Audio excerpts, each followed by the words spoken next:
O Concello de Boiro destinará os preto de 128.000 euros que lle corresponden do post social a reforzar as necesidades de accesibilidade e os recursos á dependencia. Preto de 100.000 serán para partidas de gasto corrente, entre as que destaca como novidade unha liña de axudas para a adaptación e eliminación de barreiras arquitectónicas para familias con persoas dependentes. No ámbito dos gastos correntes, das axudas ás familias, vamos a implementar un novo servicio donde vamos a permitir e vamos a dar unhas pequenas axudas e subvencións ás familias para que fagan obras nas súas vivendas en materia de accesibilidade e adaptabilidade. E poño exemplos.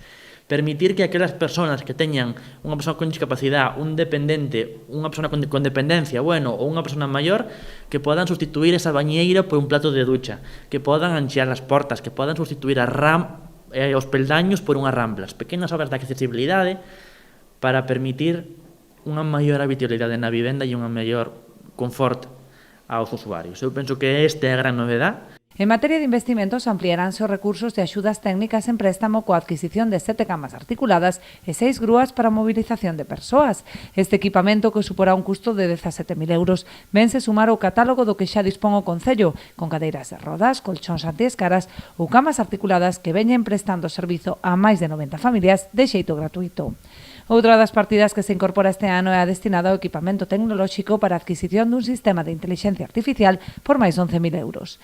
Seguimos tamén innovando e vamos a implementar un pequeno sistema de inteligencia artificial nos nosos servicios técnicos para permitir que as persoas, os veciños e as veciñas, desde as súas casas, podan conocer en tempo real cales son os servicios aos que poden ter acceso e os seus requisitos. Simplemente, enlazando coa página web e cubrindo unha pequena enquisa, eles van a saber xa a que accesos poden ter servicio, dos que eles lles interese, pero que además van a ter información sobre os servicios que son óptimos para a súa situación.